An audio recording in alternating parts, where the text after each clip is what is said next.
try to connect the things from his experience. So we will hear more on this from our Seshadri sir. So let us welcome Sri Seshadri. Yeah, thank you, sir. Now the stage is yours. Thank you so much, Nikhil, for a very magnanimous and I would say lavish introduction of my background. I really wanted to thank Bhakti Vedanta Institute, Bhubaneswar, for inviting me for this prestigious talk uh, today. And also, I feel good because I'll be, this is like kind of an honor, not for me, but for my spiritual guru, Dr. T.D. Singh, because his 83rd birth anniversary was celebrated last Sunday. So it's a good timing to, in his memory, to do an event that will help us, really understand the values of human life. So with this background, I will try to share my screen now to get started with the presentation.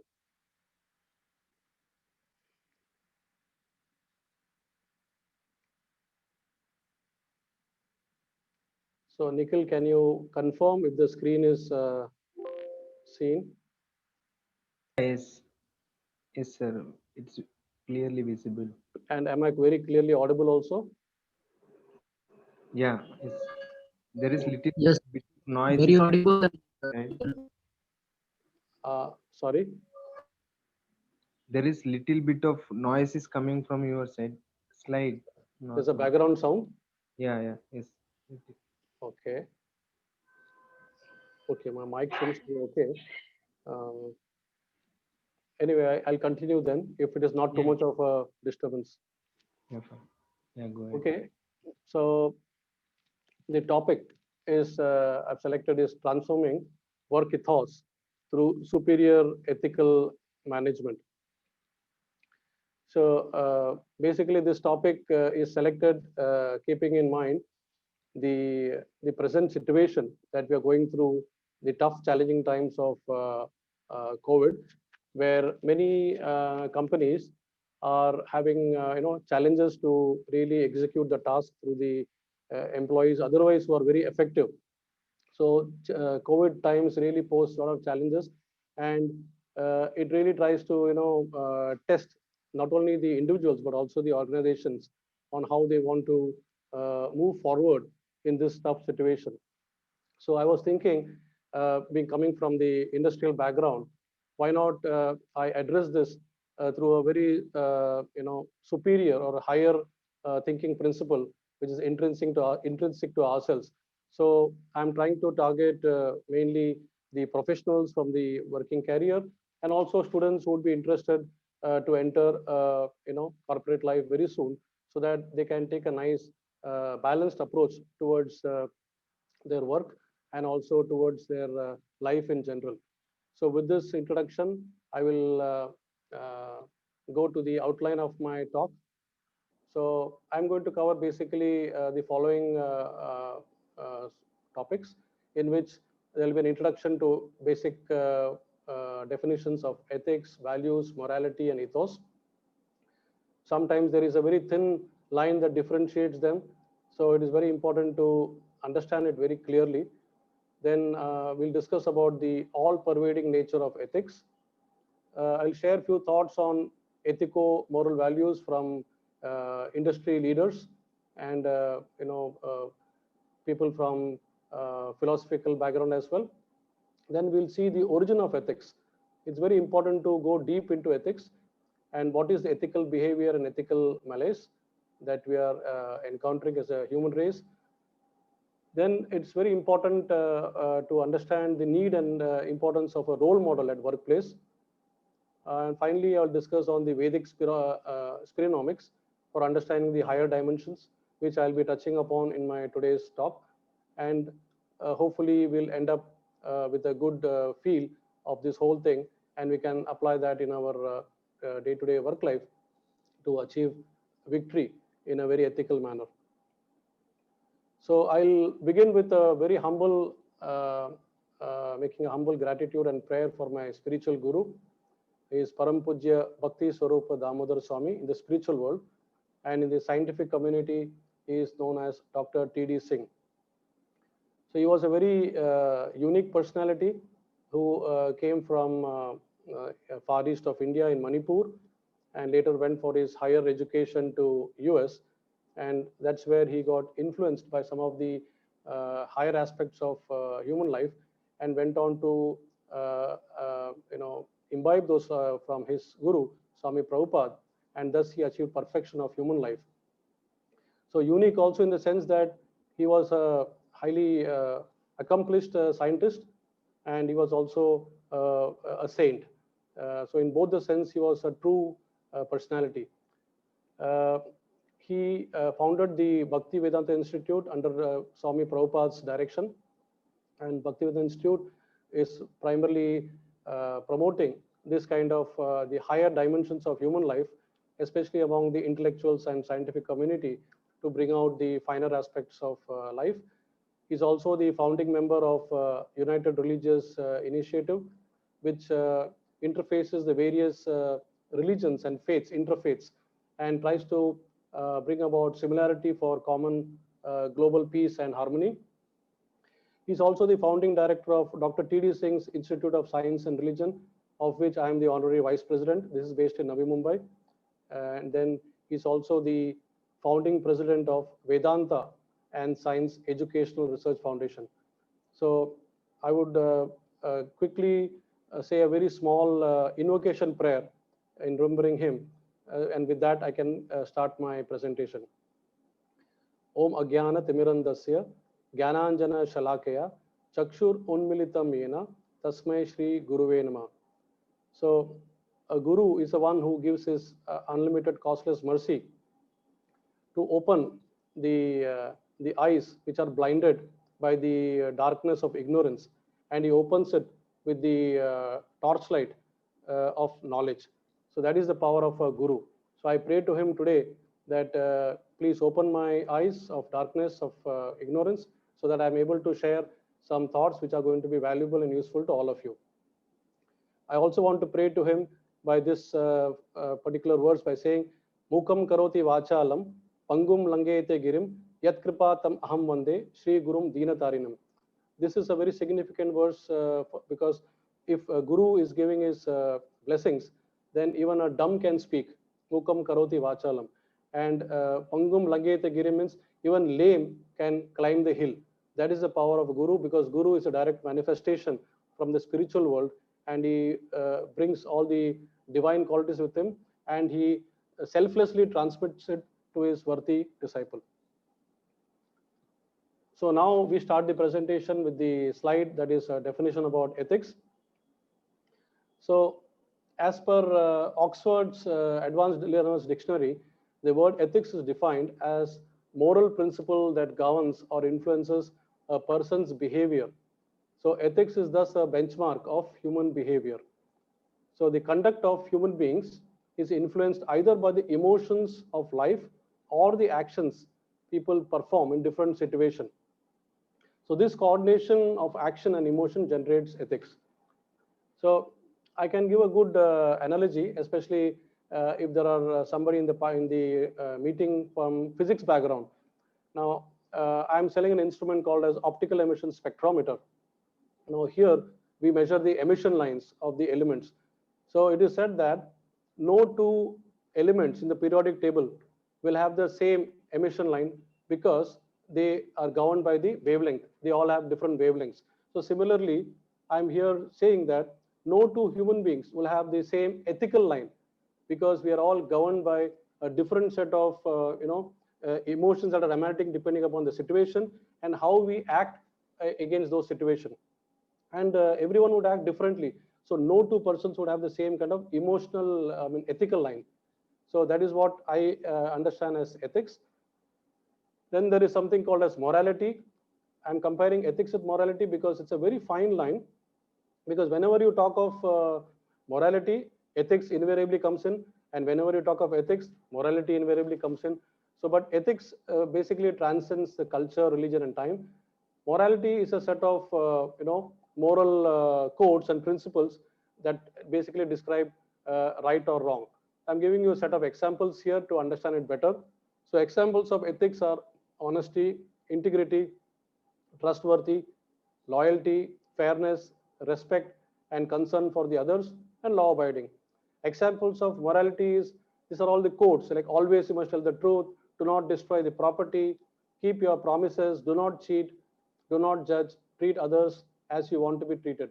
So, a set of codes which are set as moral codes, ethics is your choice whether you want to follow them or not. So, that is how we can understand it better. And by accepting it to follow, you become ethical. By going away from that, you tend more towards the unethical. Then what are values? So values are a set of preferences which are said to be the cause, and ethics is the effect. So, for example, if one operates in a given instance from a value emotion within, then the outward action will tend to be ethical. In other words, value is something that is internal.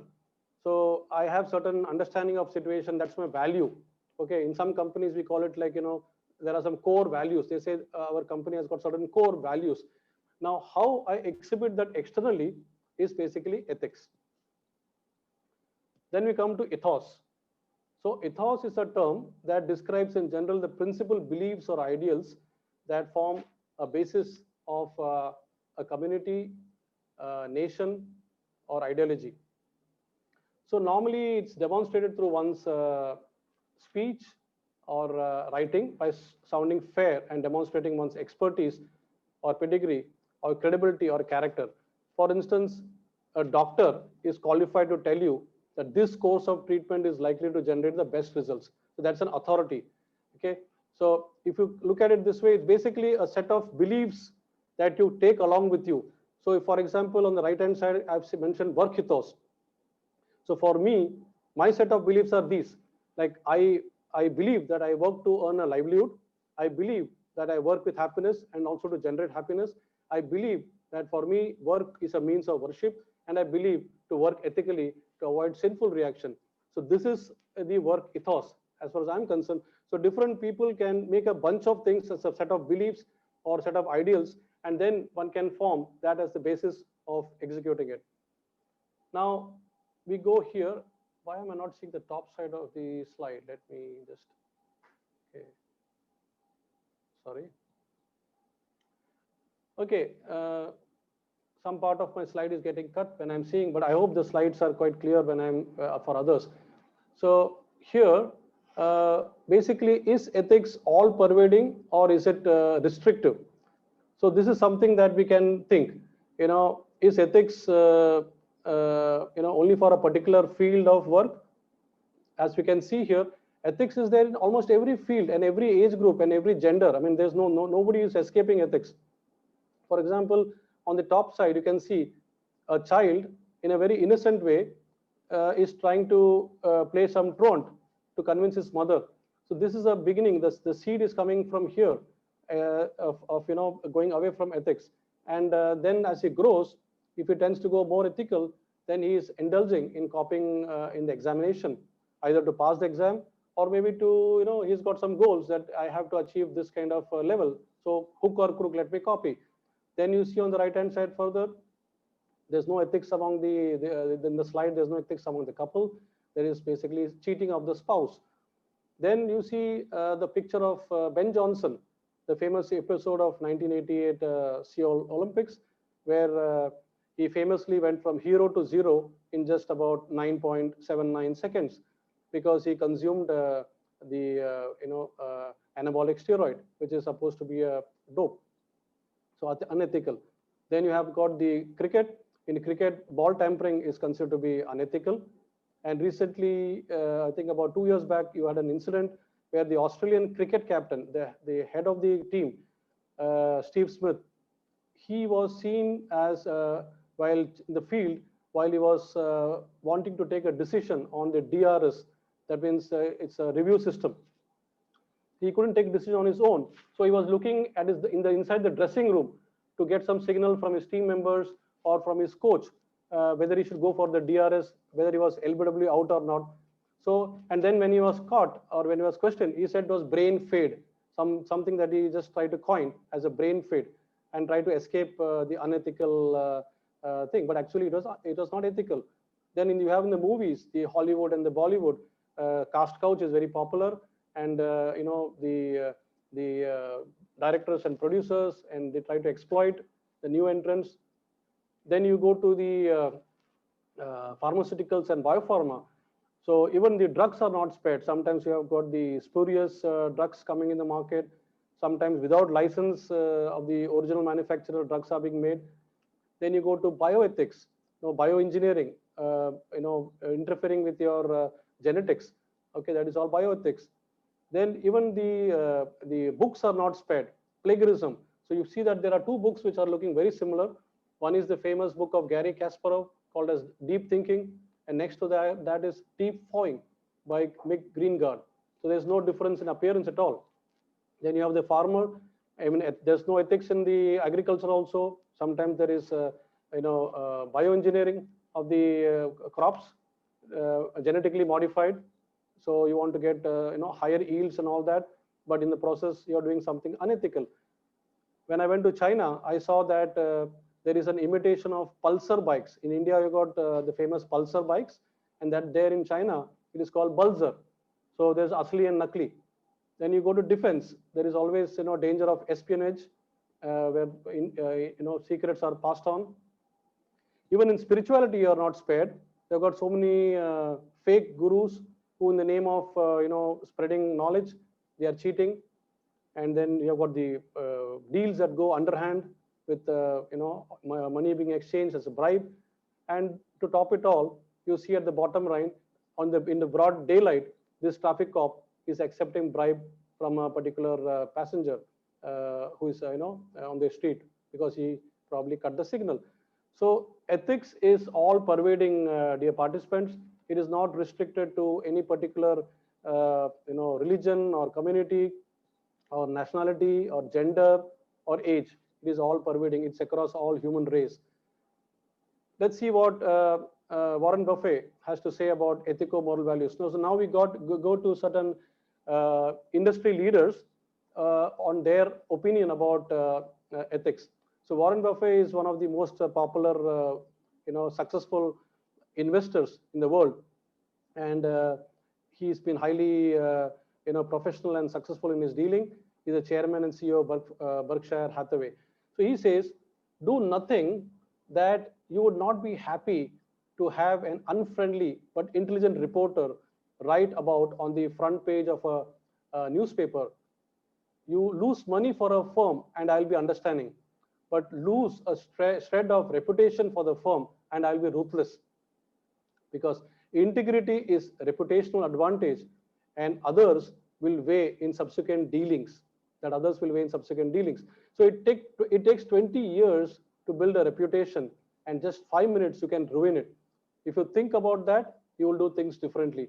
What a profound, strong statement by this personality. Then let's look at our own great personality called Azim Premji. Azim Premji, the chairman of a very highly professional and ethical company, widely regarded, very ethical, Wipro Limited. They are into FMCG as well as in their IT powerhouse. Azim Premji himself is widely acknowledged as one of the most ethical persons. So it is top driven from him, through him, to his employees. So according to Azim Premji, the real threat to business is from within, okay, from poor ethical standards and lack of integrity that can do incalculable harm. History has proven repeatedly that business ethics, shared values, and corporate governance determine the longevity of an enterprise. What is required is capacity building towards deeper ethical values. Employees must know compliance is not merely a tick box activity, and they ought to witness their organization transcend compliance and infuse ethical practices into everyday action.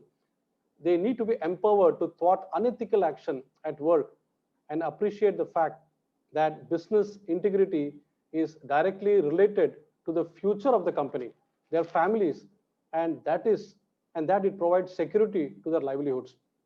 He has virtually covered all aspects that are required to be understood in this deep statement that he has mentioned here. Then we go to some interesting quotes from famous personalities. First, we take Potter Stewart. He says, ethics is knowing the difference between what you have a right to do and what is right to do. Okay, so there's a difference between two, but the difference is basically ethics.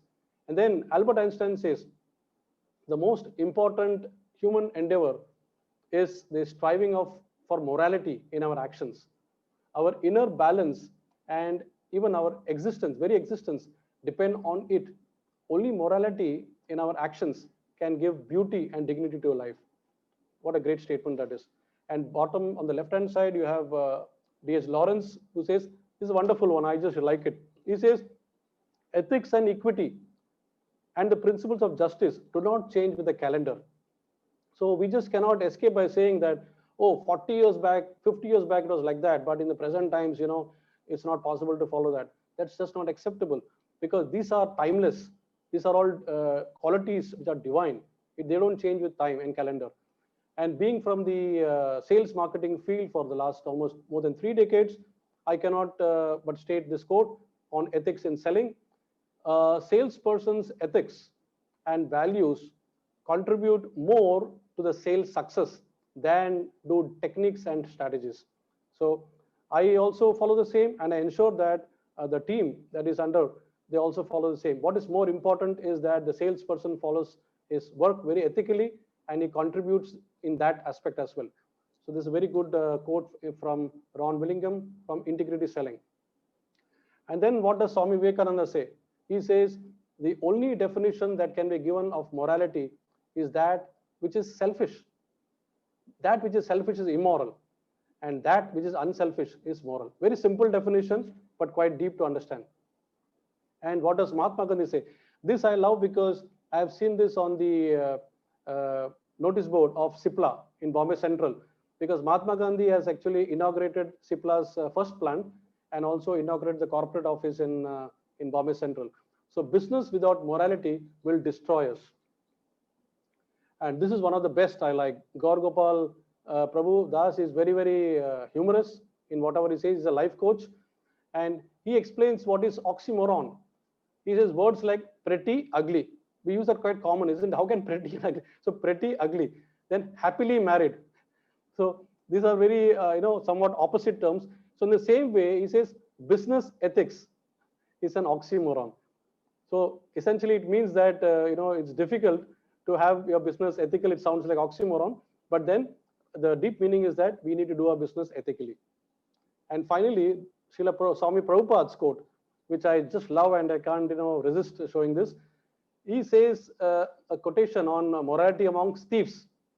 He says, now that we have secured the loot with so much of hard work, let us morally share the booty. This is wonderful. So you do the business of robbing, and you do the loot, okay, and then they sit and they discuss how do we share it ethically. So then we go to the topic, which is from where does ethics origin? We need to understand that as well. So I did some research in my own way to find out. I did a lot of reading on ethics, and I couldn't find much details on the origin of ethics in most of the books that have been written on ethics. So therefore, I had to lean on the Vedantic perspective. That gives a good understanding. So it says, ethics along with other qualities are deep rooted to the origin of life. That is from the moment of conception. Okay. So as per Charaka Samhita, the mental condition of the child depends upon the mental status of his or her parents at the time he or she is conceived. Okay. The sound that the child hears repeatedly in the embryo form through the pregnant mother, that is also very important. Then the actions performed by the embryo in his or her previous life, that also determines, and the frequent desires for a particular type of mental faculty by the progeny in his or her previous life. So this is the way that ethics is actually transmitted, not only from the present life, but it comes from the desires that have been there in the previous lives. So for that, we need to understand a little bit more about how these things work. And that's the reason why in Vedic tradition, there is a mention of Garbhadana Samskara. So in most of the traditional homes, they follow this. So before the child is born or in the womb of his mother, that time to ensure that the child is bestowed with good qualities, this Garbhadana Samskara is done. So it is one of the samskaras which is very, very effective in ensuring that there is the mother gets a good child, a good progeny. Similarly, in Rig Veda and Manusmriti, there are mentions of few restrictions and precautions to be taken for pregnant mother, with an intention that the embryo or the child in the womb is properly situated. Then what does the Bhagavad Puran? The Bhagavad Puran in the Canto 3, 31st chapter, 17th verse, there are prayers that the soul prays within mother's womb. And this translates to fallen in a pool of blood, stool, and urine within the abdomen of his mother. His own body is scorched by the mother's gastric fire. The embodied soul, anxious to get out, counts his months and prays, "Oh my Lord, when shall I, a wretched soul, be released from this confinement?" So it is such a terrible situation that the embryo is subjected to. At that time, the child knows exactly and he prays. But the moment the child comes out, he is immediately caught by the illusion of the surroundings and he forgets the promise that he has given to the Lord when he was in the womb. So let us see how this translates into ethical behavior. So ethical behavior is characterized by honesty, fairness, and equity in interpersonal, professional, and academic relationship, and in all other activities also. Okay, ethical behavior respects dignity, diversity, and the rights of individuals and groups of people. This definition is not a denial of the existence of other ethical duties with respect to the practice, professional service delivery, and research. So ethical behaviors are characterized with so many different attributes. Now let us understand this very interesting ethical malaise, humor, which is very easy to understand. If you see, if there is a heap of grains unattended outside somewhere, then the way the birds react, the birds, they come, they just peck whatever they needs, particular as a requirement, and the moment their needs are fulfilled, they fly and go away. They don't go beyond that, so they just take care of the need. Now when it comes to the human society, the human being, man first comes there and he takes a morsel whatever he wants, then he looks around and he sees if anybody else is looking at him or not, and then he comes back again and he fills a sack of it and tries to flee. And then as if that is not enough, he does that repeatedly and he tries to spread this word across, so that basically it's more of it becomes like a greed malaise. So essentially what here it is mentioning is that need normally doesn't challenge ethics. Need follows certain principles of morality, whereas greed challenges. Somebody's mic is on, probably I got some interference sound. Greed challenges ethics. So when we become greedy, we try to then cross the ethical boundaries, and then we enter into the terrains of unethical means. So thus ethical malaise is a distinctive feature of human beings only. It is not present in any other species. That's why there's a famous quotation by Mahatma Gandhi, which says that earth provides enough to satisfy everyone's needs, but not every man's greed. A very famous quote. So this is something very profound. Now let us come to the topic of in the workplace, why do we need a role model? Why can't we try to be ethical on our own? If we know what is ethics, we can do that, but otherwise we need a role model. Now if you see this verse from I pulled out from Bhagavad Gita, it is 3.21, that is third chapter, 21st verse. It says, Yadyad acharati shreshtas tattat evataro janah sayat pramanam kurute lokastat anuvartate. Whatever action a great man performs, common men follow. And whatever standards he sets by exemplary acts, the rest of the world pursues. So great men have got greater responsibilities. That is what it is saying. So if the great men, they follow high standards of ethical and moral principles, then it will be easy for them to basically cascade it down the line. But if they are great men don't follow the standards, then it will be hard for them to really influence the people down the line. So ethics is an intrinsic quality of human being, and ethics at birthplace means that consistent on a consistent basis, you need a strong ethical leader at the helm, whose help cannot be undervalued. So the best and the easiest way is to follow a leader, a role model, whom we have closely known as a mentor, who strongly stands for ethics and integrity, someone who is willing to selflessly contribute for our own personal growth. So we need to find out in the workplace where we work, there will be some seniors, there will be definitely team leaders, and above all, there will be the top management. There could be the owners who would be highly ethical. So we need to find out and learn from them how to follow. In my case, I was extremely fortunate, dear participants. In my 3 decades of experience, I had these 3 powerful, strong leaders who have played a significant part in shaping my professional career. And these are the men who followed ethics in a very, very simple way. They are basically simple human beings. They are simple human beings, and they followed all their actions in a pure dharmic path. So on the left-hand side, Mr. Kannan is there, his photograph, Sri Kannan. He was the technical director of a great company at that time called Hinditron Services in the 80s. And I was so fortunate that he picked me from Asian Paints. I was a research chemist in Asian Paints, and Mr. Kannan picked me from there, and he gave me a platform in sales marketing. But most important, dear participants, what I want to say here is that Mr. Kannan transmitted so many good qualities to me on ethics. When I used to enter his office, there was first of all, there was a nice aroma of this agarbattis coming, because he has lit that for Lord Krishna. So in his behind him in his office, there'll be a nice photograph of the Mahabharata war, where Krishna is giving the upadesh to Arjuna. So if we understand ourselves in that position of Arjuna, we can get this knowledge of Krishna from Bhagavad Gita very easily. And that is what Mr. Kannan practiced, and he taught me the same thing, and I followed that. Then comes Dr. G. Ramakrishnan, a highly successful professional is a multifaceted personality. He is currently the president of Chromatography Society of India. He is the ex-managing director of Thermo Fisher Scientific, and before that, he was the managing director of Agilent Technologies.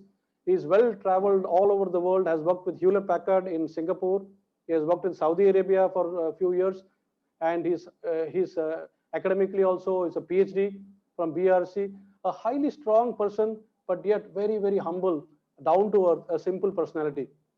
I learned so many things about ethical and moral values from him, dear participants, that I try to imbibe those qualities. And I'm proud to say that even today, I'm taking his advice whenever I need, so that I'm on the right path. So he is one of very strong ethical leaders. And then, of course, today I'm working in a company called Metal Power, and at the helm is Sri P.D. Pant, Priyadarshan Pant. He is the chairman and managing director of this very, very successful organization. We are manufacturing optical emission spectrometers, the only company in India to manufacture and export to more than 35 countries. So Mr. Pant has been such an ethical, highly top-driven ethical person that he exudes. When we talk with him, when we sit with him for a few minutes, we understand what he stands for. His work ethos and his discipline and his ethics are beyond imagination. And it automatically transmits with anybody that we can work with him. So I'm greatly indebted to him that my last decade or so, almost 8 years I'm with him. So these 3 personalities more or less represents my professional career, in each for maybe a decade or so. And I'm really fortunate and blessed to have them. I'm not sure whether they're all there today in the meeting, but I think I saw Dr. Rama in the beginning.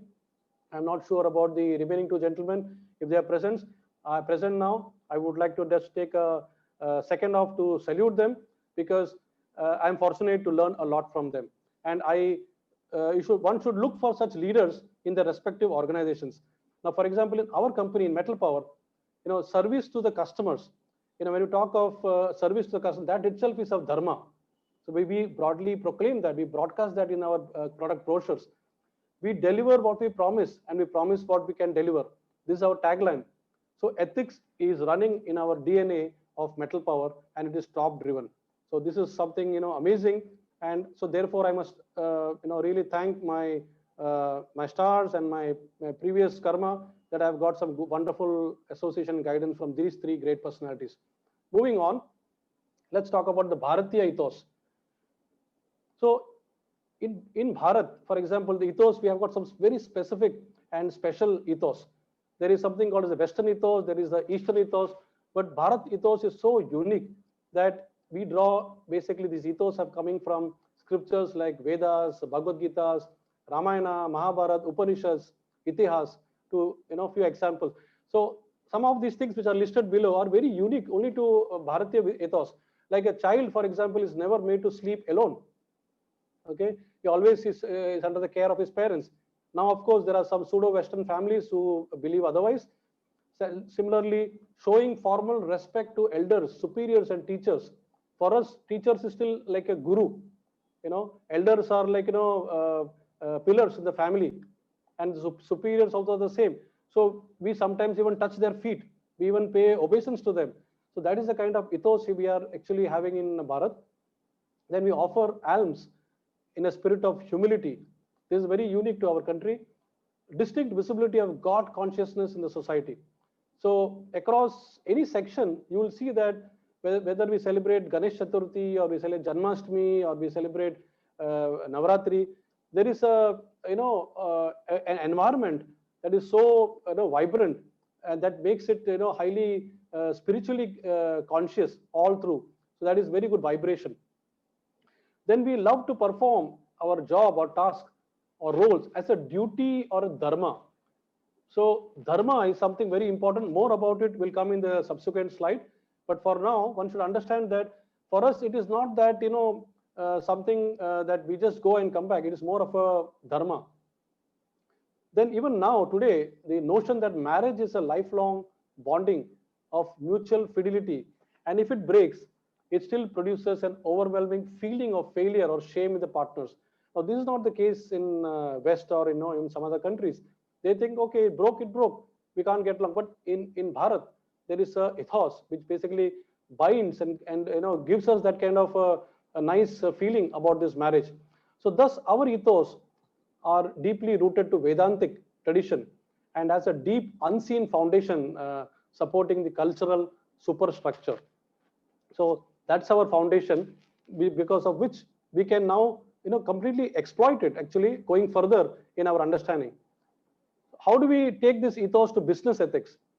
Now, from ethos, from the Bharatiya ethos, we can easily come to an understanding of intrinsic divinity. If you just give a thought, we can all realize intrinsic divinity, because that is coming from our Bharatiya ethos. From divinity, intrinsic divinity, we can develop good values and character, and thus we can develop good ethics, moral ethics at a personal level. And once we develop that good ethics, okay, then we try to have a good interpersonal relationship with people on an ethical manner. So it is not only within the company, intra-corporate, but also outside the company. So within the company, we try to behave and react in a very ethical manner, and that is getting contagious. Then you will see that more and more people follow your example. And if you're a leader in the organization and if you're following their principles, then definitely the entire corporate ethics is followed. And once you have the corporate ethics, then it is a question of transmitting it across in the inter-corporate ethics. So your dealings with different companies, you're dealing with your partners, you're dealing with your stakeholders, you're dealing with your all sorts of associates. You will deal always in an ethical manner, and that's how you transmit corporate ethics. This eventually, friends, evolves into a business ethics model. So it is not built on some single foundation. It is all coming from our Bharatiya ethos, and that helps to build a nice business model, and the whole thing would be very ethical. So now, how do we realize this intrinsic divinity? This automatically comes if you have knowledge that comes from our scriptures, individual experience, associating with like-minded persons, and hearing from a learned person or guru. So this is all basically a complete value chain which we are supposed to understand and follow. Our Bharatiya ethos, dear friends, is resting on these four pillars, which I called as Chatur Purusharthas. So these Chatur Purusharthas are, Dharma, Artha, Kama, Moksha. So this is very, everybody knows this. So what does it mean? Dharma is something performing one's duty in a righteous manner. Okay, and when you by doing that, you try to do an economical development, or you try to generate wealth, and this wealth or economical development is done in a righteous way. So there is no scope for any unethical means, because you're following righteous way right from the beginning. And then when you generate wealth, you think of spending it in a right manner. So then you get the right desires, and you have the right needs, and you try to spend it in the right way. So by following these three pillars, finally you enter into the fourth pillar, which is moksha, and that is the ultimate pillar, because that leads you to a liberation from this material bodily consciousness. And then you try to enter into the spiritual consciousness. So these are the four pillars. Now on the right hand side, you will see Maslow's hierarchy pyramid, or hierarchy needs, as they call it. Now this is what is taught in the B schools. Okay, when I was studying in my management, and I studied this, the first thing that struck me is that Maslow has wonderfully taken this from our Bharatiya ethos. He has taken the same thing, and he has packaged it nicely, as calling it as basic needs, psychological needs, and he's saying self-fulfillment needs. So under the basic needs, he has put food, clothing, shelter, security, and all that. Then psychological needs is your need for relationship to grow. It could be friends, it could be family, husband, wife. And then once you are grown in the relationship, you want to have, there is something called as esteem needs. So you want to have a status in the society, you want to have a house, a good house, you want to have car, you want to have so many other things that meets your psychological needs. And then effectively you come to a stage of self-fulfillment, or it's called as self-actualization. But what is the difference between the two? If you carefully observe, in Maslow's hierarchy principles or hierarchy needs, there is no dharma at all. There is no dharma. He's directly coming from, he's just talking about artha, kama, and moksha. So this is the key difference. Please understand, what we are being taught in business schools in India is coming from the Western ethos. And in Western ethos, there is no concept of dharma at all. And unfortunately or sadly, our business school don't understand and are not teaching these four purusharthas. So if you understand the four purusharthas, the starting point is dharma. The starting point is not artha. And here the starting point, they have kicked out the dharma, and then you're looking at, and they talk of ethics. Where is the ethics come in when there's no dharma at all? So this is absolutely absurd. So I directly, challenge Maslow's hierarchy principle. It is sad that we are required to answer a 20 marks paper in a business school, and I am also guilty of that. But you see this carefully, you can see the difference between what I'm talking now. So dharma, dear friends, has got a very deep meaning. It is not only doing duty, it has got different meaning in different situations. It is in different contexts. It can also mean law, order, duty, customs, quality, that which is established or a firm, practice, right, justice, virtue, morality, ethics, religion, nature, character, property, and so many things, and so on and so forth. So what it means is, if you're following a dharmic part, these things are all taken care. You don't need to individually address one by one like that. So you can, our scriptures teach the dharmic part. If you follow this path, automatically it is addressed. And of course, there are different types of dharma in different situations. There is varnashrama dharma. There are 4 varnas and 4 ashramas. So, and then there is, the Brahmin, Kshatriya, Vaishya, Shudra, each one of them have got their own dharma. And there is something called as a putra dharma, duties of a son, with which we understand very well from Lord Ramchandra's character in Ramayana, what dharma he followed for his father, Dashrath Maharaj. Then there is Shishya dharma, duties of a student towards his teacher and guru. We can clearly understand that from Mahabharata, how Arjuna was a good student of Dronacharya as compared to, say, Duryodhan, the Shishya dharma. Then there's a Pitru dharma, duties of householders towards his ancestors. And these householders are, Grahastha people, and what sort of duties they need to perform, and other family members. There's a Bratra dharma, the duties towards the brother, again very nicely brought about by the Pandavas in Mahabharata and also the Ramayana between Ram, Lakshman, Shatrughan, and Bharat. Then there is a dharma towards the society. Okay, there is dharma towards the country, dharma towards environmental place and other living entities. Then there is something called as a Yuga Dharma. We are in Kali Yuga. There is a Dharma for every Yuga.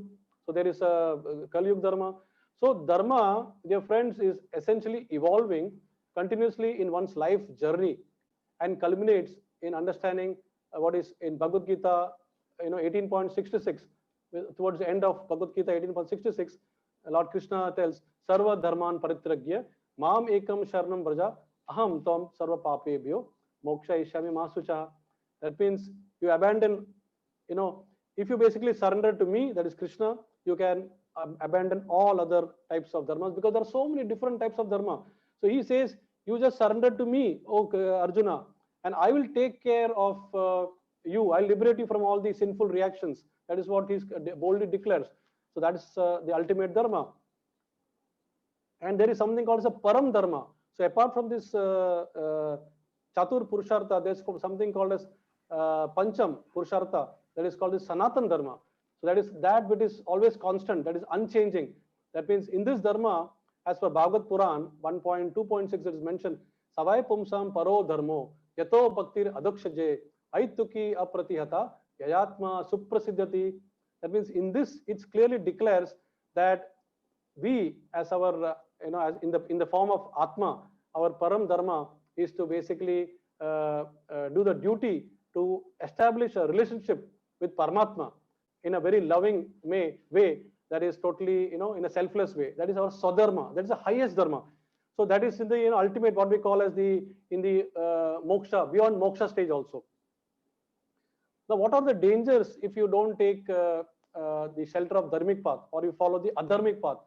Sometimes, in various situations, one gets tempted to make a slight deviation. Okay, I can do this, I can bend a little bit here and there. Now, dear friends, if you follow the adharmic path, then the danger is that it can entangle you more and more. Okay, it is not a one-time thing. One time thief commits, and then he wants to commit second time, then third time, fourth time, then it becomes a regular thing. So why it happens is because it has the potential to contaminate one's mind. Directly, the contamination goes to the mind. If you see this right hand side, there is a picture of the bulb. Now, if the bulb is covered with the dust, then what happens? It doesn't radiate any light. The bulb is there, the light is on, but the dust is so much there that it does not radiate the light outside. But if you clean the dust, then it radiates the light beautifully. So this is the case of our mind. If you allow all these contaminations to go and deposit on your mind, then the mind will not be able to function in a dharmic path. It will automatically start choosing the adharmic path because it cannot get the direction from the intelligence. So our action in the contaminated state of mind will only evoke unethical thoughts. Now, let us go to this case study, interesting case study, which I have researched from one of the books of late Professor S.K. Chakravarti. Professor Chakravarti was a management guru in the 90s, author of several books, and he was in the management division of the, for the human values. He was teaching human values in the IIM Kolkata. So in one of his research publications, he has mentioned that an opinion poll was taken from a group of around 61 junior and middle level executives in a program on ethics and values. And this company was a MNC. I'm not naming the company. So the following 6 attributes on the overall quality of work life in the organization was offered, like generosity, pettiness, dignity, meanness, nobility, and smallness. And each participant was requested to choose one word that best expressed his or own assessment about the company.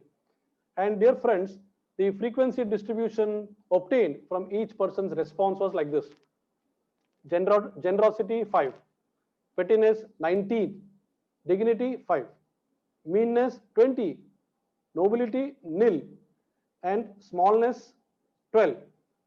So what is observation and inference? The observation is that 85%, that is 51 out of the 61 participants, in the age group of 25 to 50 revealed what a negative perception they had on a work life within their organization, which is quite disturbing. Now, imagine these are all highly educated, qualified employees. They had very good emoluments, better technologies, good market share, profits. Everything was very good, but yet a gloomy picture about the quality of work life has been presented by them. Then if that is the case, there is something fundamentally wrong. Okay, so the root cause of such deficiency seems to be in their there's somebody's mic that is on. Can that switch off, please? Yeah, there's a disturbance Yeah, coming. sir, last 3 minutes left. Thank you. I would like to go till 6:50 with your permission, because I've got few slides to complete and I don't want to do any injustice to this presentation. Okay, thanks.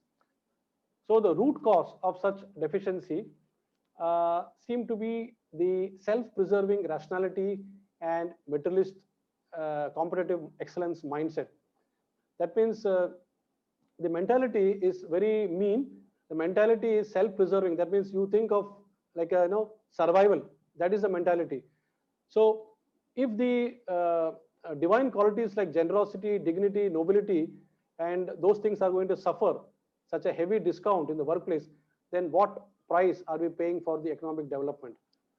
Then we have Stephen Covey's Eighth Habit. I was fortunate to attend this launch of Eighth Habit from Effectiveness to Greatness in 2008 launch at the Hotel Abroy when I was in Thermo Fisher Scientific, and Dr. Ramakrishnan, who was the MD at that time, had recommended me to attend this particular launch.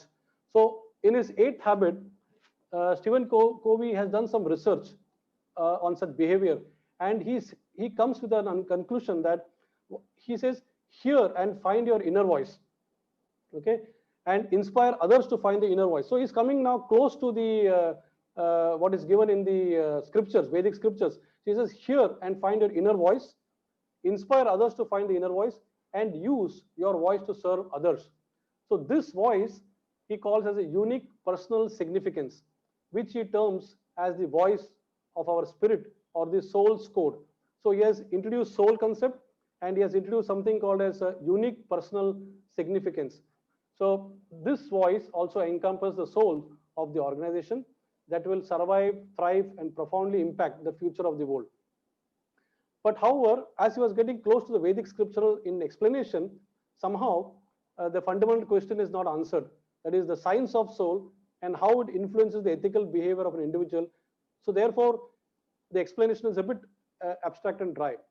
Now, this is beautifully explained in this Vedic scripture, lovely scripture of Katha Upanishad or Katha Upanishad. So this is a chariot example which explains our body, and that I call as Vedantic spironomics. So dear friends, our sharir or body is completely described in this model. These 5 horses which are shown here in the chariot represent our 5 indriyas, that is knowledge acquiring senses.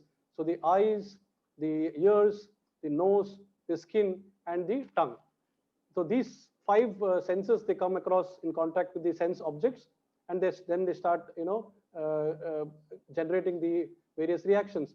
And the string or the reins that is been pulled for the horses, they represent manas or mind. That means through the mind, one is supposed to control the senses. And the person who is holding the reins is basically the driver, and the driver is a higher intellect, that is buddhi, intelligent. And then there's a passenger who is watching everything, that is basically our atma, soul. I mean, we ourselves are soul, so that is basically us. So this model represents that the hierarchy, that buddhi controls the mind basically controls the senses. So if you go in this order, your senses will be properly situated. So we need to know our body, that is vehicle, for better performance. Now this is further confirmed in Bhagavad Gita 3.42. It says, Indriyani parani ahur, indriyebhya param manah, manasastu parha buddhir, yo buddhe paratastu saha. That means the working senses are superior to the dull matter, that is body. The mind is higher than the senses. Intelligence is still higher than the mind, and the soul, is even higher than the intelligence. So this is the fundamental concept that we all need to first understand. This is a fundamental cause, because this understanding will help you to know your own self well, because we are looking at executing a task in the office, in our workplace. So you should know yourself, your body very well for better performance, and then for emerging victorious through the dharmic path. Little bit about the mind. So we have to understand the mechanism of mind. Mind is also called the sixth sense because it helps you in thinking, willing, and feeling. The mind is a reservoir or the storehouse of thoughts, unfulfilled desires, which are coming even from the not only of this life but also the previous lives and the previous experiences. And the mind wants to achieve all those things through the senses. And the intelligence is a discriminator. It directs the mind, do this, don't do this. So this is how the mind actually is a mechanism. But what happens if the mind is not controlled? If it is controlled, he's a best friend. And if it is not controlled, the mind can be your worst enemy. Like here in this example, it is shown that the knife, if it is in the hand of a surgeon, it is good. Whereas if it is in the hand of a miscreant, it is not good, it is bad because he is misusing it. So this is how the mind can be tricked into good and bad activities. So it's very important using the mind in setting our short-term and long-term goals. So short-term goals are typically what we are executing on a day-to-day basis, that is bodily needs and comforts, education, family, house, then job, position, accomplishments, success, environmental protection, CSR activities, etc. Selfless service for society is also a short-term goal. And most of us are actually, in this short-term goals, forgetting the long-term goals. So we want to not only perform short-term goals, but we want to enjoy the fruits that come out of this kind of achievement of these goals. Now, if you look at the long-term goals, because we are basically soul, and then we have got the body covering outside. So we need to take care of the soul. So the long-term goal is to achieve the needs of soul, the higher inquiry about human life by acquiring higher knowledge through scriptures and association with like-minded souls, perfection of human life, calmness of mind, practice of detachment to the fruits of the results, selfless service to the society on a spiritual platform for their ultimate benefit and eternal happiness. So the complete realization of knowledge will help us to pursue both the goals simultaneously without any hindrances. Because if you are going to focus only on the short-term goals, then the problems are we get entangled, and then things like lust, anger, greed, envy, and ego, they all start playing a part. And then the pitfalls are you enter into this self-preserving rationality. That means you come into the mold of survival, do anything for winning, a materialistic mindset. We enter into a rat race. We want to win at all costs. And when that kind of mindset sets in, then we tend to compromise on ethics and our moral character. Because lust is something that is the first point that sets into it resides in the mind. And from lust comes anger and greed. So this kind of particular slide is a very, very good description from Bhagavad Gita 2.62 and 2.63, which shows how you can systematically get destruction of the ethical and moral characters. So it says, Dhyayato Vishayan Pumsaha Sangas Teju Pajayate Sangat Sanjayate Kama Kama Krodho Vijayate. And continuation of that, Krodhat Bhavati Samoha Samohat Smriti Vibramahat Smriti Brahmasad Buddhi Nasho Buddhi Nashat Pranashyati. So what it means is that as you get, start contemplating about some object, you start developing attachment. You can see this flow chart. It is a depiction of the same verse. So you look at the object, you get, contemplate on that. Then gradually you start getting attachment. Now, when you get an attachment, then you want to, you get lusty. The lusty feelings comes that you want to, have it. Now, when you achieve it, then the lust only increases, it transforms into greed, and the greed will make you more lusty. Okay. And when you fail in achieving it, then that gives you anger. And anger is very dangerous because anger, it is said, is just one letter short of danger. The moment you get into that mode, then you don't know how you will react. Because from anger comes delusion, as per this verse. And from delusion comes bewilderment. And from bewilderment, you're completely losing your buddhi, that is intelligence. And once you have lost the buddhi, then it's a reverse. That means the senses are controlling the mind is controlling the intelligence. Actually, it should be the other way around. So instead of buddhi controlling the mind starts controlling the buddhi because the senses has overpowered your mind. So this is the danger. And once that happens, as you can see here on the left hand side bottom, mind, lust, anger, and greed are the three gates to the hell as per Bhagavad Gita. Every sane man should give these, for they lead to the degradation of the soul. So therefore, how do we then tackle this? This is a situation where, should I give up my work? Krishna says no. You should work. You should say, it says, between renunciation of work and working in devotion, both are good for liberation. But out of the two, work in devotional service is better than renunciation. And he says further in 5.10, one who performs his duty without attachment, surrendering the results to the Supreme Lord, is unaffected by the sinful reaction, as the lotus leaf is untouched by the reaction. That means you should perform your duty, but not be attached to the fruits that come out of it. The fruits are basically what you should give it back to the person who is giving you the knowledge. That means it's coming from the Lord himself. So when Krishna is saying this to Arjuna, that you don't be attached to the results, you just do what I'm saying. So Arjuna just follows that, and the fruits are given back to Krishna. Then that way we become detached to the results. So you perform very well in your duties, but you are not attached to the results. And thus you emerge victorious through wisdom, because Krishna says, of the wise, I am the wisdom. This is Bhagavad Gita 10.30. That is Buddhi Yoga. So he further explains here clearly. This is a very famous word which most of you might be knowing it, even memorized is Karmanye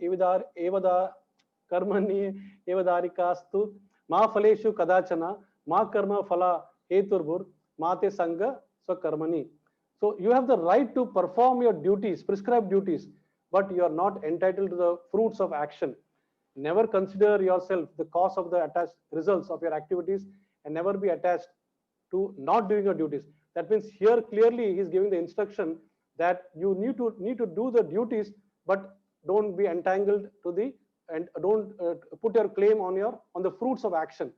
Okay, so this is how you transform your work ethos, because before being spiritual, you are working on a lower level of consciousness, which means predominantly materialistic attitude, petty things, small things of purpose of life we were interested in, short-term goals for happy state of mind. But once we take up the spiritual process of understanding the mind and intelligence in a higher realm, then we tend to develop the detachment from materialistic thought. We develop attachment to spiritual process, and we develop all the divine qualities of a saint, which includes even ethics and humility and honesty and so on and so forth. So this gives one a long-term state of happiness without affecting your work. And this learning from Mahabharata. Mahabharata warns us from focusing solely on the rewards of your duty. Krishna clearly tells Arjuna not to fight for his own benefit, but and not to satisfy the feelings of greed or desire. Rather, Arjuna must fight for the good of others. So similarly, the business executives can take this message to heart. While having a strong work ethic brings riches, but ethics at work. See, there are two differences in work ethics and ethics at work. So ethics at work brings a meaning and purpose and significance to the profit-making efforts. So companies should not aim just for making money, but they should also be good corporate citizens. So that means they have to be overall good citizens to ensure that the employees are also following the same ethics. So in other words, material activity and spiritual activity can go hand in hand. It is not that you do one and you sacrifice other. They are both like the two independent tracks of one's life journey, and both can be focused very nicely. Friends, I've been practicing this for the last 23 years in this particular journey. So I can tell with conviction that this is possible, and one can perform well in the job also. We need to move from self-centered motive to selfless motive. For that, we can take the lessons from Mahabharata. The best example is the Kauravas, because they were horrible in team spirit. So you can see that they all actually fought their individual wars. Bhishma, he had his own agenda. He wanted to protect the Hastinapur throne. Drona and Kripacharya, they owed allegiance to the throne. That is their agenda. Shalia simply simply cheated by Duryodhana to be there. Was originally a Pandava ally. So that's again not a good position. Karna, he wanted to prove his mantle against Arjuna, and therefore he showed his allegiance to Duryodhana. So they didn't get along well with each other. Bhishma and Karna had a problem. Bhishma and Shakuni had a problem. Karna and Shakuni had a problem. Karna and Shali had a problem, and Shali and Bhishma had a problem. So the team spirit is completely destroyed because they all had individual agenda, and that's why you cannot focus. On the other hand, here in Bhagavad Gita 3.9 in the Karma Yoga, Krishna says, Bhoktaram Yagya Tapasam Sarva Loka Maheshwaram Surdam Sarva Bhutanam Yatavam Shantim Rachati. He says Bhoktaram. So Bhoktaram means he is the beneficiary. He is the ultimate beneficiary for all the fruits. So whatever activity in any field one performs, that should be not self-centered. It has to be happily offered to the Lord. And he says, Sarva Loka. So that means because he is not only for our world, for all the three worlds, he is Sarva Loka Maheshwaram. Suhurdam Sarva Bhutanam, for all these species, he is a friend. So when a friend is giving a good advice, like the way he advised Arjuna, and if you follow that, then we get the same results which Arjuna got. So in other words, what I'm trying to say is that when you work, we tend to focus on the salary, incentives, perks, etc. But we need to basically work diligently as a subservient of Sri Krishna. You make him the beneficiary, okay? Then automatically you will see that the results also will follow, and rest all the things what you are subtly aspiring, that is salary, incentives, perks, they all will follow. So never consider yourself to be the ultimate doer, because it is the material nature, the modes of the nature are acting upon you, and they tend to basically make you do. So we have to guard against these three natures. So these three natures of modes of natures are goodness, that is sattva gun, passion, that is rajas gun, and tamas, ignorance, that is tamas gun. So these three gunas are characterized by certain qualities. So we can understand these qualities as per scriptures, and we can gradually try to move from tamas gun to rajas gun, and from rajas gun to sattva gun. So in sattva gun, if you see, one is characterized by sharp knowledge, better intelligence, better discriminatory power. You think of the welfare for others. You go to a selfless approach. You tend to express calmness overall. You're self-satisfied and we're always happy. You develop divine qualities of truthfulness, ethical, honesty, sincerity, compassion, and love. These are all the characteristics of Sattva Guna. And in Rajagun, that is mode of passion, you have unlimited number of desires. You tend to chase the fruits of action. The mind gets agitated very easily. You tend to follow, the name, fame, wealth, prosperity. You want to win at all costs, hook or crook. That's when lust, greedy, and enviness, are predominant. And then in Tamagun, you are tend to become very selfish. You're very lazy in your activity. You're always bewildered because your intelligence is stolen. You are most of the time sleeping and intoxicated. Anger is predominant. You have a lower IQ, overall dull person. And because of all that, you tend to become an atheist. So remember one thing, these three are modes of nature, not of an individual, but they're existing in the material nature. Now, when you associate with this nature, you get those qualities. So we have to really choose. This choice is up to you, how to make this, and then gradually move towards Sattva-gun. Now, these are all given in the scriptures. I've just tried to, it's not my own finding.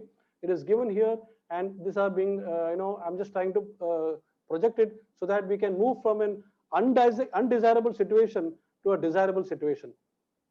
So all living beings in material world are conditioned by these three material worlds. So finally, we need to move from, as I said, when we move towards the Sattva Guna, we tend to avoid zero-sum games. What is a zero-sum game? See, when we are dealing with our stakeholders, when we are dealing with our customers, when we are dealing with our partners, we should have a zero-sum game approach. We should have a non-zero-sum game approach, excuse me. A zero-sum game is something that you have to win. You don't care about your partner. So my interest is I win, your interest is you lose. So, we are opponents, but when I win, you lose. So that is the kind of attitude. Whereas in non-zero sum games, what you do is that you try to bring in some commonality, you try to bring in some areas of overlap, and then you try to see a win-win approach. Okay, so you give some, you take some. That is a non-zero sum up approach. So in that way, we become good partners. So in conclusion, I would like to say that we have to move from a shadow mind to a real mind. Nikhil, give me just 2 minutes, okay? Shadow mind to real mind. So we need to train our mind to ask the real questions. And what are the real questions? What is this human life? What is there is somebody saying that life is a journey.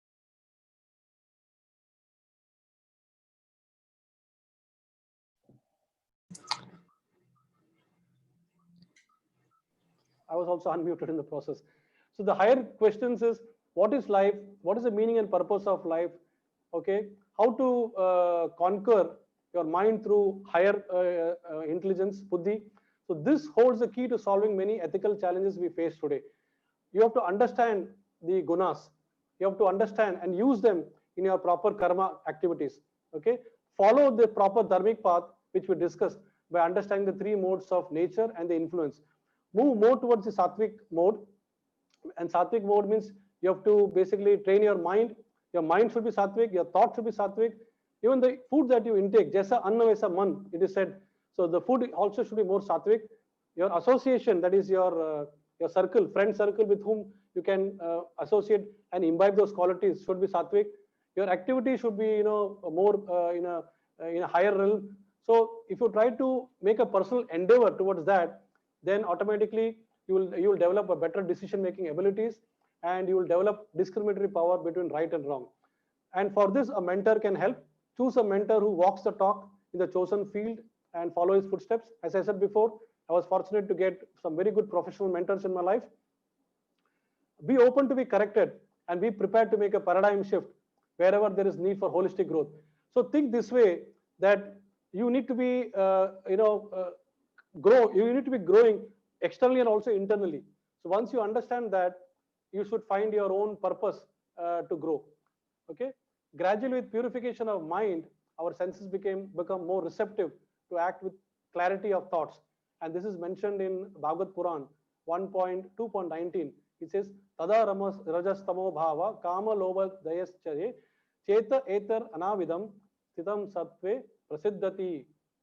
That means as soon as we get this goodness and we establish those qualities, then automatically the modes of passion and ignorance such as lust, desire and hankering are just kicked out, and they disappear from the heart.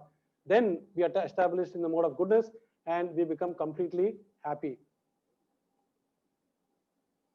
Okay, what is happening? Okay, because I was unmuted, I think I'm not able to move my slides further. Let me.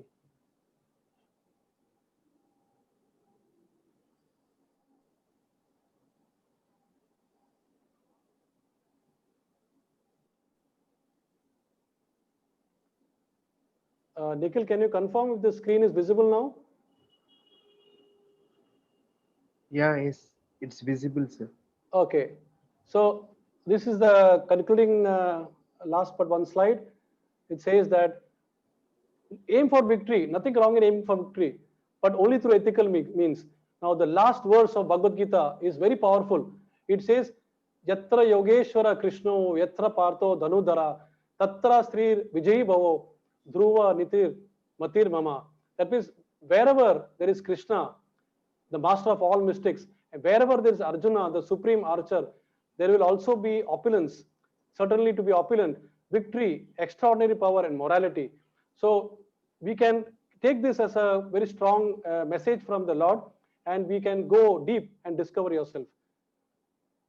Thank you very much. I conclude here, and we still have about, I think, few minutes. I will request the organizers, because we started at 5:40 instead of 5:30, if they can extend the session up to 7:10 to just ensure that there are some questions. If it comes up, we can answer that. Thank you very much once again for your patience. Yeah, thank you, thank you very much, sir. And now the floor is open for question answers. Yeah, Vinith, sir, you can Hello, go sir. ahead. Yes. My name is Sai Vinith. I am from IIT Bhubaneswar. Okay. Just I have a question. Like, if one does unethical things for doing a ethical thing, like if one person gets a situation like he need a money, so if he does some unethical things for getting a money, then it would be an ethical one, right? Can you explain this? You said if a person follows a particular unethical means to get money to do ethical things. Is that what you're saying? Yes, like if he takes money in an unethical manner, but he distributes to poor, then it would be ethical. But why would you want to do that unethically? You can always do it ethically and still do ethical things, right? But ethically, Now, if for example, it is not fulfilled, suppose if I'm robbing some house, and my intention of robbing is to feed the poor, uh, you're inconveniencing the house to whom you have robbed, isn't it? So the whole idea, understanding ethics, is that it is basically ethics is a dharmic process, and in dharmic process, as I was explaining through this set of slides, the starting point is you don't do any activity itself which are unethical. There is no explanation saying that, okay, I did this because I want to do that. Because then even somebody would say Dawood Ibrahim is an ethical man, because he would say that I looted several crores of rupees from some places, but then I'm doing some charity work for somebody. So that is not the definition of ethics. Ethics means you're all ethical. It cannot be that you're ethical in one part and you're unethical in another part. You have to be ethical from start to end. Okay, and as I said, it's a complete encapsulation of the ethical principles, which include all the other attributes also. That is dharma. sir, sir, if we loot from unethical people, it would be unethical, right? If be unethical, like politicians, they are looting many money from us. Like if one does unethically looting money, so it would be an ethical thing. Yeah, it's an unethical. If politicians are looting money, it's unethical. I agree with you. So what is the question? Like if a person loots from politician, then it would be ethical. Well, see, the looting itself, the looting terminology basically itself. I mean, you know the meaning of looting. I know the meaning of looting. So what is the meaning of looting? Looting is basically robbing, right? Stealing. So Yes. when you say that you have looted somebody, that means you have become a thief. Now, you might say that I'm looting it from a person who was a thief. So what is the difference between you and him? He is a thief, you looted from him, so you also become a thief. So that is not the what we are trying to stress here. What we are trying to stress here is kindly follow very nice ethical approach. Yes, Dr. Ramakrishnan wants to say something. I just saw a message coming in the chat circle. Yes, if there is time, I would like to make a comment. I think you have been very gracious in talking about the people who have, with whom you have worked. And that is a very high quality. People normally these days forget from which path they have come from. I just want to share with the other people, namely I am not addressing you in this case, but to the rest of the people, that what I have found in you certain unique qualities. Many people have worked for me, have been my colleagues. I have worked with many people all over the world. But I think it requires a special personality or a courage or a attitude to be, spiritually inclined, and at a very competitive world where there is so much of attention that is required in a professional world, to balance that with spirituality, and then combine both and take this life forward and be successful in both the fields is very, very rare. And I think the 90 minutes what you have done here is actually a thesis. You put down in 90 minutes what is actually a thesis. You have just condensed them to put them into slides. So this is extremely informative, and I think this should be shared by a lot of with a lot of people. And I think more such talks, maybe in taking some aspect and covering them in little bit more detail, may be also worthwhile. But what I wanted to mention is that in today's world, people are being very materialistic. That is, they are not worried about their life. They are not worried about the body and the mind. And always, that we had very good discussions. Out of all my colleagues I have had, that I had more discussions about spirituality than probably I can't remember anybody else whether I had such discussions. And we spent a lot of time on this. But what I am trying to mention, share with others, is that people are very much interested in this very chaotic world, for survival, for being ahead, for being pushing down the people who are ahead. There is a lot of competition that is going on, but they forget two things: that we have been given this intellectual body, mind, this human body, but nobody worries about their health, about their health. They care a lot about their wealth, and they also don't care about their mind. The mind is very important, and unless it is spiritually inclined, the mind cannot reach anywhere. So there is so much to learn, and unless we really take these teachings that you have mentioned today from our various teachings, learnings, and gurus, we cannot inculcate them in our life. We have to really translate them into what we can do. We can talk about ethics, we can talk about ethos, we can talk about all the other good things, karma and all those things. Karma is a very important thing, but unless we start practicing them, it is very difficult. We will not be able to get anywhere. And I think you have brought it up very nicely. And what is very important is, the discipline that is required, and the commitment that is required, and also the inquisitiveness. And I think you have got all these three. That is why you are able to do these things, study them very well in detail, and then put forward in terms of a talk, because these talks are not something that is very easy to do. A lot of people talk in a very humorous way and this and that, and they get a lot of followers, they get millions of followers. But to talk like this very intelligently, very putting forward everything with the details, it is not that easy. So I really congratulate you for that. And Thank you, I sir. think you have brought in very important, the importance of the management principles of integrity and intensity and all that we talk about. And I think you have demonstrated your intensity, involvement, innovation, inclusiveness. All those things have come out very well. There are about 10 I's, and I think you have covered quite a bit of that. So I stands for not I, but I stands for many qualities. And thank you very much. I really appreciate it. I have been a good disciple of you today. Oh, thank you, Dr. Rama, for a wonderful, I would say that's blessings for me, because I've been your Shishya in professional field for a very long time. And to get this kind of blessings from you, that means a lot. It's a real feather in my cap. I take it and I offer it to my spiritual master also, because he'll be happy to get this on, from you. Thank you so much.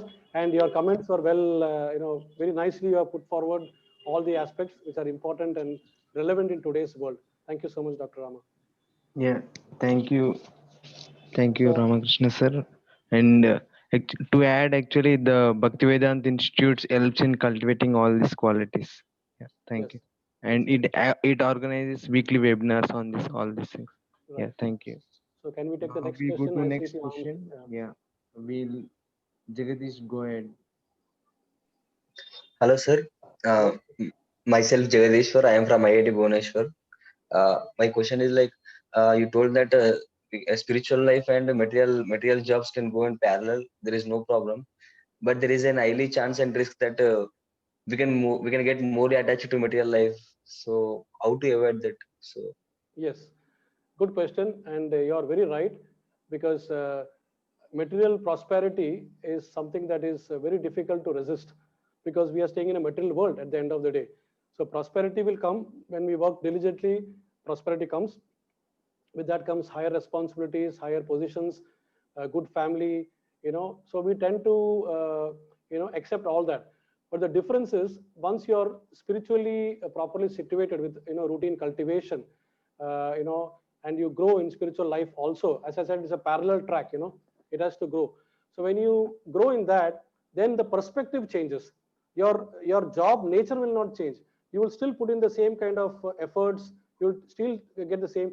But what you would see is, you will see that now, for example, now when Dr. Rama was giving the appreciation, maybe a few years back, I must have probably, after hearing this, I would have patted my own back.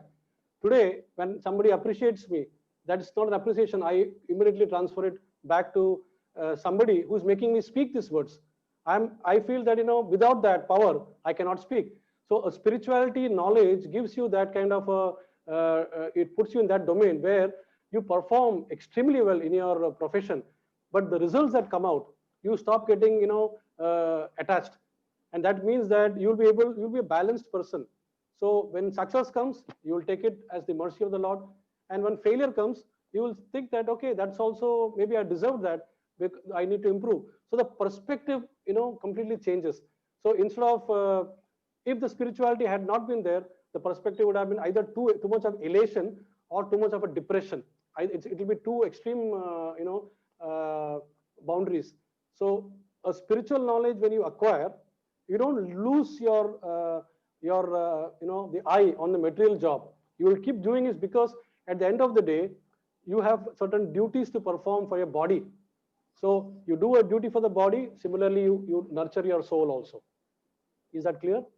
Yes, sir. Thank you. Okay. Anybody else? Questions? Yeah, can you hear me? Oh yes, Dr. Jayanti Chavan, I can hear you. Yeah. Thank you, Sheshadri. You did a wonderful job. A big congratulations.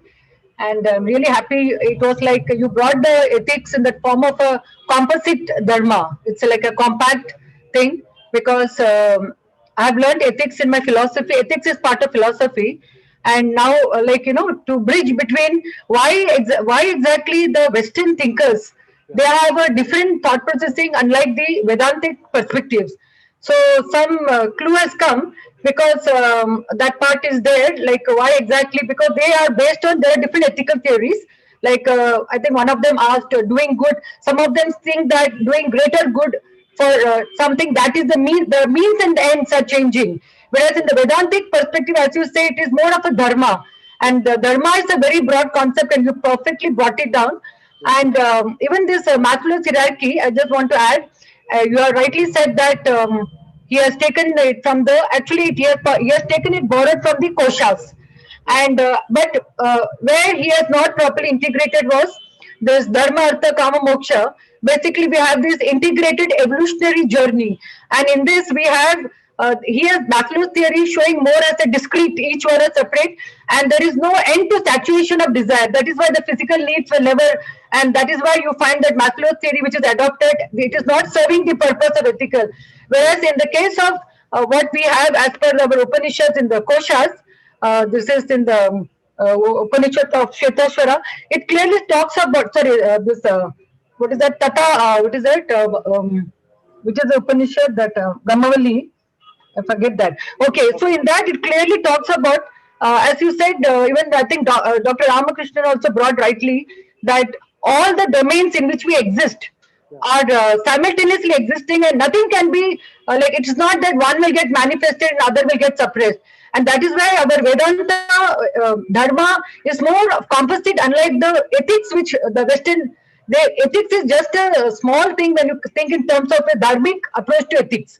This, whereas in the Maslow's theory is district, and in the case of our Kosha theory, we have each one are connected such that one layer must positively lead to next. Like you were just talking about a few years back, if Rama would have told, you would have patted your back, and that is precisely is called the Excuse me. evolutionary journey when one is in the Excuse me, ma'am. pranamaya to manamaya. So this way we grow, and when as we grow, our evolution is towards, as you said, what is this life about, or Atata Brahma Jignasa. So there is a lot of scope for synthesizing Vedanta, Dharma, as well as Western thoughts and ethics. And I think this is a very good platform, and you did an excellent job. And thank you very much for it. Yeah. Thank you, Dr. Jayanti Chavan. Yeah. Thank you, ma'am. And now I would like to invite Dipankar to give vote of thanks. Thank you. No, but are we done with the questions? We still have 3 minutes. Yeah, If you yeah. want to, just in case if anybody wants to ask for 3 minutes, still there. So in case, Yeah, I have. you can open Actually, the there are Q&A. no more questions. No one I has have raised one. hand. Yeah, somebody Yeah. has got. Oh, I Dipankar. have one. Okay. Yeah. Okay, Dipankar. Okay, he's Just waiting for before his this, chance. Okay, you yeah, give thank you so your. much. Mhm. Okay. So just a clarification, is ethics a fundamental basic quality of a soul, or is it something which we inherit or derive from the environment by practice? Well, as per the scriptural knowledge, okay, it travels along with your mind. Okay, that means your mind, which is the reservoir of your thoughts, desires, and everything. Okay, so it can even come from your previous life. That's why I don't know whether you were there in the initial part of my presentation. I spoke I was about there, yes. Garbhadana Samskara. Yes. So if it has to be acquired from environment, then Garbhadana Samskara is not required. So Garbhadana Samskara is primarily to nurture the soul, okay, which is also carrying the mind inside, so that it's properly, enlightened. So it is basically existing. It's an intrinsic quality. But of course, what happens is, Dipankar, any qualities can be flamed, fanned. So just like a good attribute, even a bad attribute also can be flamed and fanned from the association. Okay. So but then for that again you need the knowledge. So the knowledge, once you have the knowledge, then you directly strive for the right association, and then you get get to know that this is bad association. I need to avoid this. I need to get a good association. Otherwise, you are known by the company you keep. If I go in a group of people who just love merrymaking and drinking, I'll automatically develop the qualities. So there is no scope for ethics in that case. Yes, thank you so much. There is some comments that has come from somewhere. Let me see what is saying. Okay, it's same thing what I said. Yeah. So if there are no more questions, then I'd like to take this opportunity. I had one question. Yeah. Yes, please. So if, sir, thank you very much for this presentation. I mean, it was really enlightening. And just wanted to ask one thing, like if a person who is on a higher role, like if we talk about politicians, if they do some kind of a act, that act is good for someone and bad for some people. Maybe the good people are in large numbers. Whatever happens good to the large people and bad for the some smaller amount of people, small number of people. So I mean, how do we decide ethics in such a scenario? Yeah, good question, Ambrish. Very good question. So the first thing is, we have to also know what is good and what is universal good and what is universal bad. Now today, if I just compare two people, what is good for somebody may be bad for somebody. What is bad for somebody may be good for somebody. So that is relative good and relative bad. But there is something beyond that that is called as universal good and universal bad. So for that, we need to get little bit more exposed to the final qualities, which are very nicely mentioned. See, all these final qualities, which are called as divine qualities, are coming from higher ups. Higher ups meaning it is coming from scriptures. These are all bona fide scriptures which are coming, and from realized souls, or acharyas. They give this kind of understanding. So if a politician is doing good for somebody, and if he's doing and it's perceived as bad, and if he's doing bad to somebody and it's perceived as good, ultimately what he's doing with what intention, that he should know. It is not the final good or final bad. If he knows that he's doing something that's going to be bad for somebody, then it is not good. It might look outwardly good, but it is not real in the real goodness. And so the real goodness is something which is going to be that is universally good. So you have to be more refined. If you can tell me exactly some example of what the politician you are saying, then I can give more specific answer. Otherwise, it's we are talking of just good and bad. It's relativity. Just if you can take the recent example of this farm bill. Okay. So if we talk about the farm bill, Yeah. it's good for many farmers. Majority of farmers are getting benefited with that as per the knowledge that we have got from the farm bill. Right. And many of the farmers are there at Delhi and they are protesting it. Yeah. Yeah. So this example is a bit different in the sense that now you have to see the ethical component of the government. So if government is introducing this farm bill and it has put some charter of the points which they have laid out, and they are explaining that this point is good for this point is good for that. So the intention is certainly for goodness. Okay. Now suppose if I am a farmer, I have not understood the bill itself, and I am influenced by somebody who doesn't want this bill to be passed, then I'll be agitating. Whereas if I'm a farmer who have understood the values of this farm bill, which is good for me, I will not agitate. I will not protest. I will support the government. So it's beyond ethics. This is not ethics. This is basically a question of understanding and not understanding the farm bill correctly. Ethics is your basically your behavior, your behavior and your intention. What is your behavior? That is how that determines the ethics. So here the government is ethical. They want to do good for the farmers. There's nothing that's going to be bad for the farmers in the bill. The intention is good. Yes, sir. Thank you. Okay, thank you so much for the questions. So now I'd like to take this opportunity to thank the speaker, Seshadri ji. Thank you so much. And it was a wonderful talk. I was a few minutes late, but I was fortunate to be present from the very fast start. It was very insightful, very clear and to the point. I have been taking notes throughout, and it's extremely practical in life, I believe. Yes, and it was very interesting and engaging also, with beautiful quotes and examples and pictures. And the case study was also very effective, because we all know how important our case study is, and the verses from scriptures, and it was a very detailed and deep research presentation.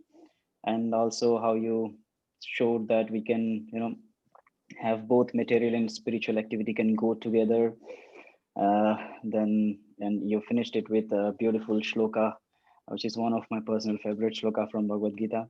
And I think I will again go through this recording once more and take notes, more notes on this. It's really very helpful. And yes, all in all, it was a full, powerful presentation with a lot of humility in it. And the comments from Ramakrishnan sir was the icing on the cake, and his wise words. And also from Dr. Jayanti Mem, it was very, very helpful and beneficial. And I'd like to thank all the participants for their wonderful questions, and then the follow-up discussion. And we look forward for such kind of presentation in near future. And I congratulate you, Seshadri ji. Thank you so much. Thank you very much, Deepankar. Thank you once again, Bhakti Vedanta Institute, Bhubaneswar, for inviting me.